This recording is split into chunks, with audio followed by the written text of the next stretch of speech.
The little boy's knife skills were extraordinary. He picked up a white radish in his hand, and it spun like a propeller, each slice thinner than a cicada's wing, translucent and white. Not only that, with just a sip of strong liquor, he could perform a lost skill, giving ordinary dishes a soul. The head chef took a bite, and an unprecedented deliciousness flooded his taste buds. He had never tasted shrimp this good. It turned out the boy was the apprentice of a culinary god. He had been kidnapped by human traffickers as a child, but was adopted by the reclusive culinary god. Every day, wealthy people came wanting to try the divine taste, but the culinary god ignored them. For 7 years, the boy's knife skills reached perfection. His cooking far surpassed that of his master. No one expected such a talented child, so his master sent him down the mountain to compete in a culinary contest, and told him, only by competing could he find his real parents. Before he left, his master gave him 2 tokens. They would help him find his family. The boy bid farewell and prepared to descend the mountain. As soon as he did, he saw a recruitment notice. To enter the competition, one had to be a head chef, so he went into a restaurant to apply for the position of head chef. The beautiful owner told him he wasn't tall enough to reach the stove, and asked him to come back when he was older. The boy immediately decided to show his skills.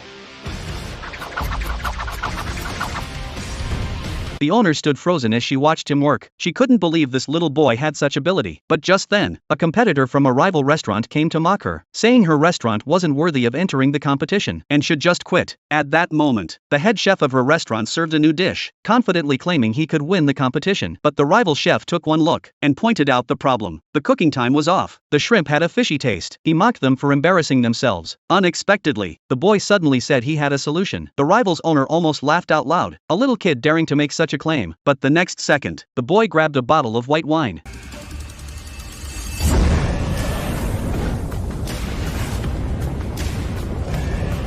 The chefs nearby immediately recognized it as the culinary god's secret technique, and asked him who he had learned from. The boy said it was from a country grandpa. They realized, how could a child possibly be the culinary god's apprentice? Then the rival head chef took a shrimp and tasted it. An unprecedented deliciousness filled his taste buds. He had never tasted shrimp this good. Seeing the boy's incredible skills, the beautiful owner immediately decided to keep him, and have him join the head chef for the competition the next day. However, the head chef was upset. He thought the boy was too young and unqualified to be his assistant, and secretly planned to make the owner beg him at the competition. But he didn't know, the next day, the boy would shock everyone. On the day of the competition, the contestants arrived at the contest venue. Their restaurants were all funded by the Culinary Association. The winner would receive investment, the loser would be acquired. The president of the association was invited as a judge. This round was for making soup. The head chef went up first, vowing to reclaim his lost dignity. But when he saw his opponent's ancestral soup pot, he hesitated, afraid to embarrass himself, worried about his lack of skills. He hesitated for a long time, unwilling to compete. Just as the judge was about to announce his failure, at that crucial moment, the boy used his unique technique. Everyone was shocked. They even mocked him, saying he was